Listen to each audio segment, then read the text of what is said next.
Imaginez la scène suivante. Il est 20 h, vous venez de terminer votre journée.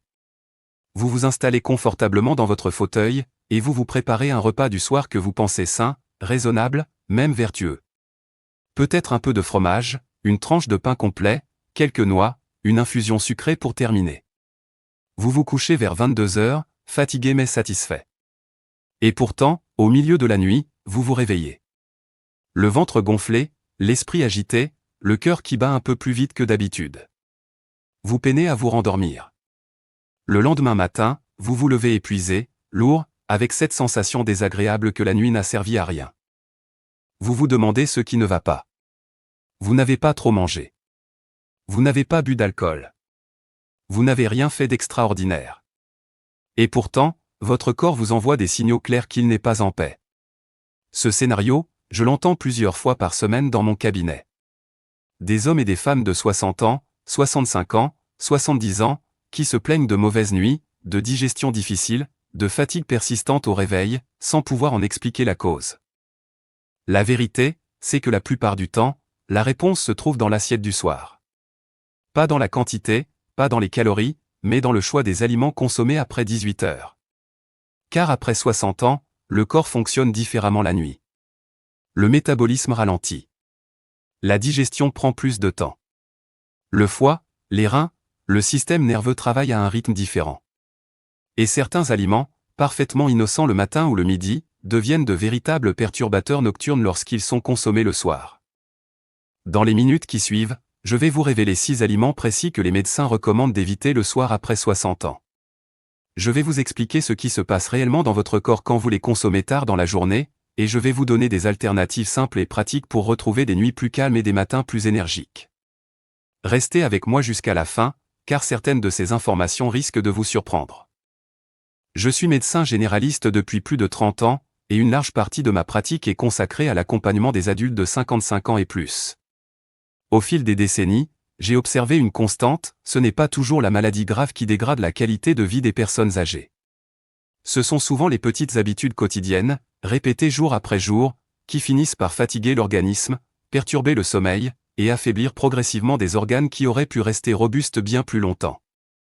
L'alimentation du soir est l'une de ces habitudes que l'on ne questionne presque jamais. On surveille ce qu'on mange le matin pour la santé cardiovasculaire. On fait attention au déjeuner pour maintenir son énergie et sa concentration tout au long de la journée. Mais le dîner, souvent, échappe à cette vigilance. On mange ce qui est disponible, ce qui est rapide, ce qui est familier. Et c'est précisément là que se cachent beaucoup de problèmes insoupçonnés. Après 60 ans, plusieurs mécanismes physiologiques changent de manière significative. La production d'enzymes digestives diminue.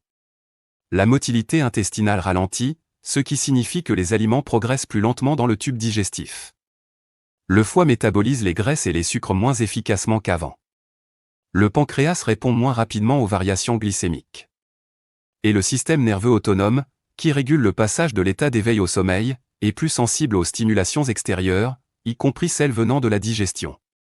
Tout cela signifie concrètement qu'un aliment mal toléré le soir va déclencher une cascade de réactions dans l'organisme, fermentation intestinale, remontées acides, perturbations hormonales, micro-réveils nocturnes, mauvaise récupération musculaire, et une fatigue qui s'accumule de semaine en semaine. C'est pourquoi ce que vous mangez le soir compte énormément. Voici les 6 aliments à éviter. Le premier aliment que je souhaite aborder, c'est la viande rouge consommée en grande quantité le soir. Je sais que cela peut surprendre, car on nous a longtemps appris que la viande est une excellente source de protéines, indispensable à la préservation de la masse musculaire après 60 ans. Et c'est vrai, les protéines sont essentielles. Mais tout est une question de timing et de quantité. La viande rouge, particulièrement les morceaux gras comme l'entrecôte, le bœuf haché, ou l'agneau, est difficile à digérer. Elle nécessite un travail enzymatique important de la part de l'estomac et du pancréas. Ce processus prend plusieurs heures. Lorsque vous consommez une belle portion de viande rouge à 20 h, votre corps est encore en pleine digestion à minuit, voire à 2 h du matin. Pendant ce temps, au lieu de se consacrer à la réparation cellulaire et à la récupération, votre organisme mobilise son énergie pour digérer. De plus, la viande rouge contient des purines, des substances qui se transforment en acide urique dans l'organisme. Chez certaines personnes, notamment après 60 ans, cela peut favoriser des douleurs articulaires nocturnes et aggraver une goutte existante. J'ai suivi un patient de 67 ans, retraité actif, qui se plaignait de douleurs aux gros orteils qui le réveillaient régulièrement la nuit. En analysant ses habitudes alimentaires, nous avons découvert qu'il dînait presque chaque soir avec un steak. En déplaçant sa consommation de viande rouge le midi et en adoptant du poisson ou des légumineuses le soir, ses douleurs nocturnes ont pratiquement disparu en 3 semaines. Mon conseil, si vous souhaitez consommer de la viande rouge, faites-le de préférence au déjeuner. Le soir, orientez-vous vers des protéines plus légères comme les œufs, le poisson blanc ou les légumineuses bien cuites. Le deuxième aliment à éviter le soir après 60 ans, c'est le fromage, surtout les fromages à pâte dure ou très affinée. En France, le fromage est presque sacré, et je comprends parfaitement la résistance que cette recommandation peut susciter. Mais laissez-moi vous expliquer ce qui se passe biologiquement. Les fromages affinés, comme le roquefort, le camembert bien fait, le comté vieilli ou le gruyère, contiennent une substance appelée tyramine.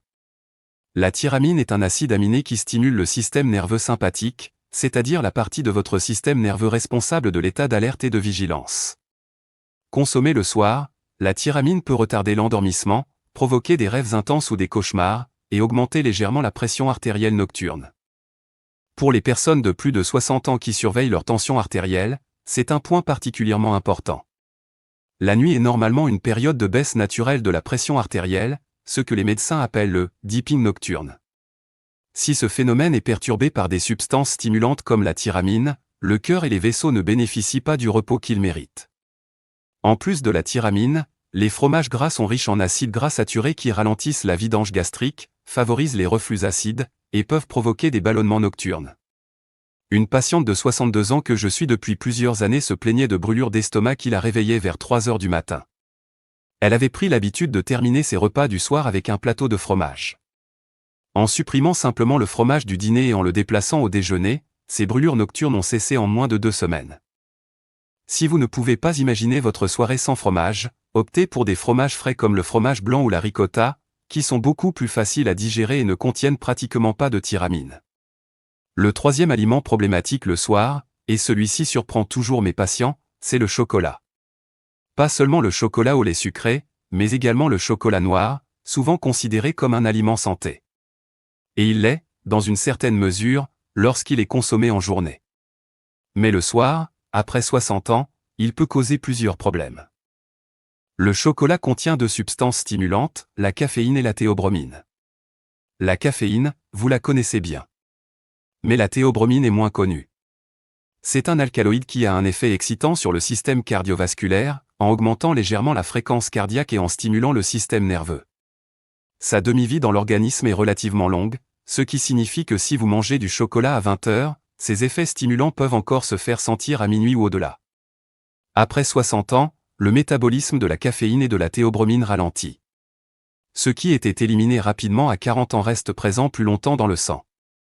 Résultat, le sommeil est moins profond, les phases de sommeil paradoxal sont perturbées, et la récupération nocturne est incomplète. Le chocolat, surtout le chocolat noir à haute teneur en cacao, est également riche en magnésium, ce qui est excellent pour la santé. Mais il contient aussi des oxalates qui peuvent, chez certaines personnes, favoriser la formation de calculs rénaux. J'ai un patient de 69 ans qui consommait 2 ou 3 carrés de chocolat noir chaque soir en regardant la télévision. Il se plaignait d'un sommeil fragmenté et d'une agitation inhabituellement intense. En éliminant simplement le chocolat du soir, son sommeil s'est amélioré de façon spectaculaire dès la première semaine. Si vous aimez le chocolat, savourez-le au goûter ou après le déjeuner. C'est le meilleur moment pour en profiter sans en payer le prix la nuit. Le quatrième aliment à éviter le soir après 60 ans, c'est le pain blanc et plus généralement les glucides raffinés consommés en grande quantité. Cela inclut les pâtes blanches en portions importantes, le riz blanc, les biscuits apéritifs, et les viennoiseries du soir. Voici ce qui se passe dans le corps. Les glucides raffinés sont rapidement transformés en glucose dans le sang. Cela provoque une hausse rapide de la glycémie, suivie d'une réponse insulinique. Le pancréas sécrète de l'insuline pour faire entrer ce glucose dans les cellules. Après 60 ans, cette régulation glycémique est souvent moins efficace qu'avant. L'insuline est sécrétée, mais les cellules y répondent plus lentement, phénomène que les médecins appellent résistance à l'insuline. La conséquence nocturne est double. D'un côté, la glycémie peut fluctuer, provoquant des micro-réveils. De l'autre, le surplus de glucose est stocké sous forme de graisse, préférentiellement au niveau abdominal. La graisse abdominale est particulièrement problématique après 60 ans car elle est associée à un risque cardiovasculaire accru et à une inflammation systémique de bas grade. Par ailleurs, les glucides raffinés fermentent dans l'intestin, surtout lorsque la digestion est lente. Ils nourrissent les bactéries productrices de gaz, entraînant ballonnement, gêne abdominale, et parfois des réveils nocturnes liés à des crampes intestinales légères.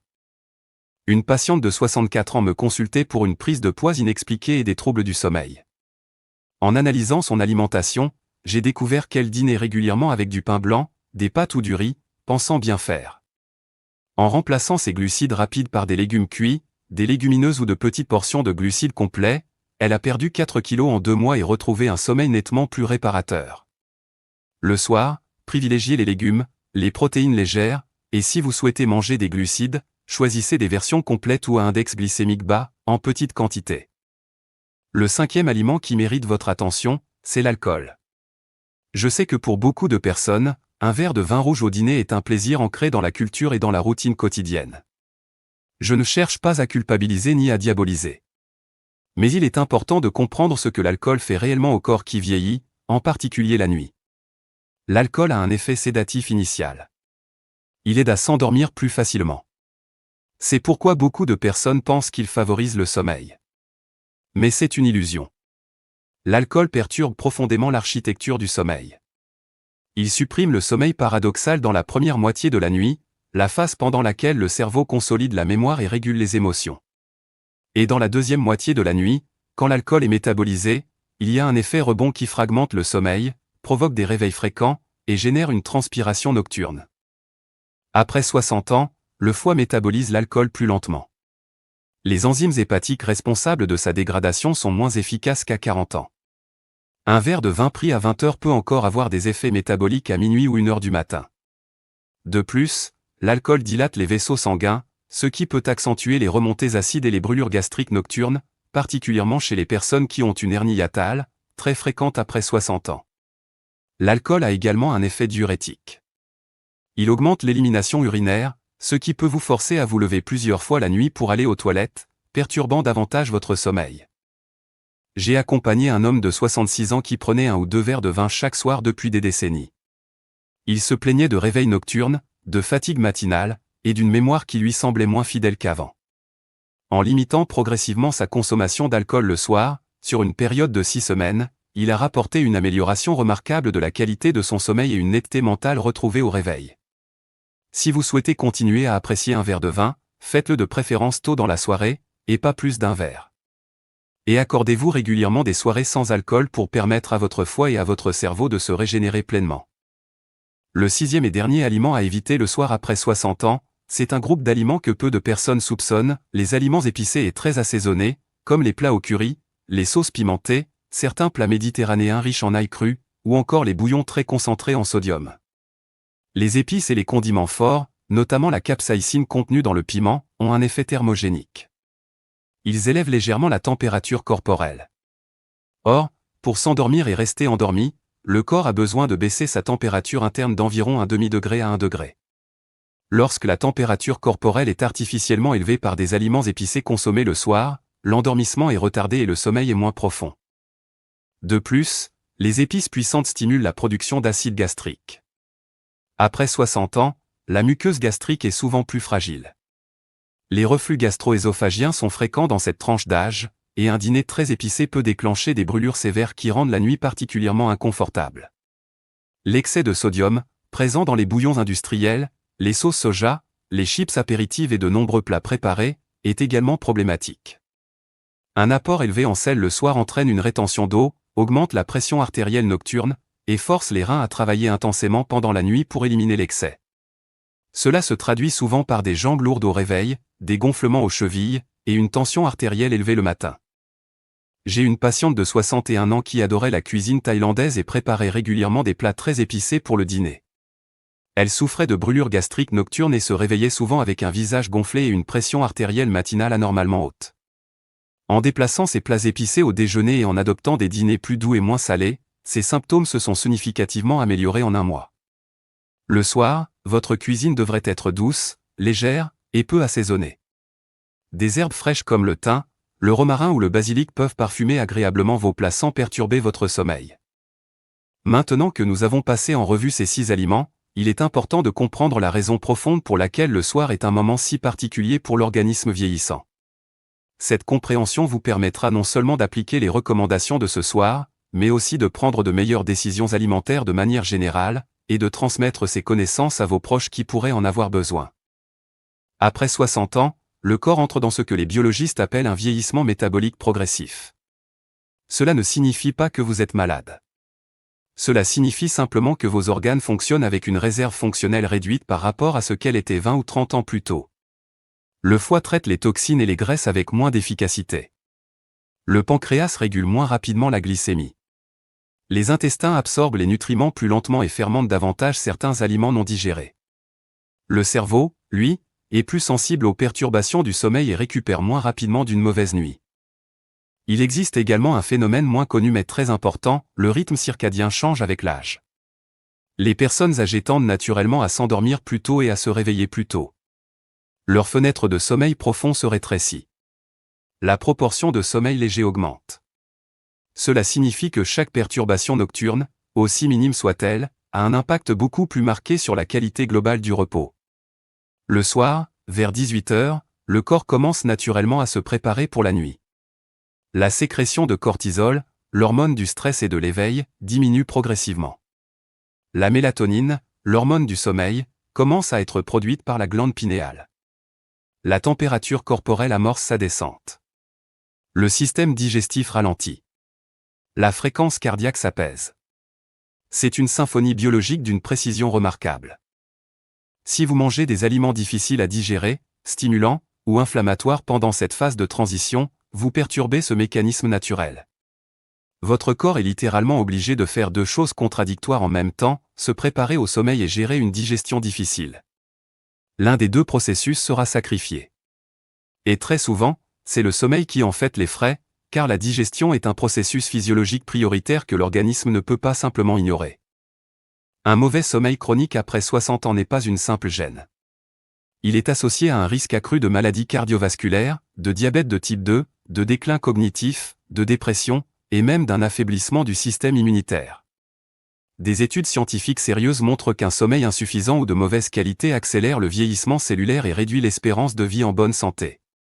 Prendre soin de ce que vous mangez le soir, c'est donc investir directement dans votre longévité et votre qualité de vie. Récapitulons ensemble les points essentiels que nous avons abordés aujourd'hui, pour que vous puissiez les retenir facilement et les partager autour de vous si vous le souhaitez. Le premier aliment à éviter le soir est la viande rouge en grande quantité, difficile à digérer et riche en purines qui peuvent provoquer des douleurs articulaires nocturnes. Le deuxième, c'est le fromage affiné, dont la tyramine stimule le système nerveux et perturbe la pression artérielle nocturne. Le troisième, c'est le chocolat, même noir, qui contient de la caféine et de la théobromine aux effets stimulants prolongés. Le quatrième, ce sont les glucides raffinés en grande quantité, qui provoquent des fluctuations glycémiques, des fermentations intestinales, et une prise de poids abdominale progressive. Le cinquième, c'est l'alcool, qui donne l'illusion de faciliter le sommeil mais le fragmente profondément et surcharge le foie. Le sixième, ce sont les aliments épicés et très salés, qui élèvent la température corporelle, stimulent l'acidité gastrique, et augmentent la pression artérielle nocturne. Ce que tous ces aliments ont en commun, c'est qu'ils demandent à votre corps un effort de traitement important précisément au moment où il a besoin de se reposer. En les évitant le soir, vous libérez vos organes pour qu'ils accomplissent leur vrai travail nocturne, réparez vos tissus, consolidez vos souvenirs, renforcez votre immunité, et régénérez votre énergie pour le lendemain. Vous avez peut-être commencé ce contenu en pensant que votre alimentation du soir était correcte. Peut-être avez-vous reconnu certaines habitudes dans ce que je vous ai décrit. Peut-être avez-vous compris pourquoi certaines nuits sont moins reposantes que d'autres, pourquoi vous vous réveillez parfois fatigué sans raison apparente, pourquoi votre digestion est parfois difficile alors que vous pensez bien manger. Ce que je veux que vous reteniez avant tout, c'est que ces changements sont à votre portée. Vous n'avez pas besoin de révolutionner votre vie. Vous n'avez pas besoin de suivre un régime draconien ni de renoncer à tous vos plaisirs. Il suffit de quelques ajustements progressifs, introduits avec douceur et constance, et votre corps vous en remerciera rapidement. Commencez par un seul changement cette semaine. Peut-être déplacez-vous le fromage au déjeuner. Peut-être remplacez-vous votre verre de vin du soir par une infusion de camomille 2 soirs par semaine. Peut-être choisissez-vous du poisson plutôt qu'un steak pour le dîner. Peut-être décidez-vous simplement de dîner un peu plus tôt, avant 19 h, pour donner à votre organisme le temps de digérer avant de se coucher. Ces petits gestes, répétés jour après jour, construisent une différence réelle et mesurable dans votre qualité de vie. À 60 ans, 65 ans, 70 ans et au-delà, il est tout à fait possible de bien dormir, de se lever avec énergie, de conserver une digestion confortable et une tension artérielle équilibrée. Le corps humain est remarquablement résilient, et il répond rapidement aux soins que vous lui apportez. Vous avez la capacité de ressentir des changements positifs en quelques jours seulement lorsque vous ajustez votre dîner de façon intelligente. Vous avez investi du temps aujourd'hui pour mieux comprendre votre corps. C'est déjà un acte de santé en soi.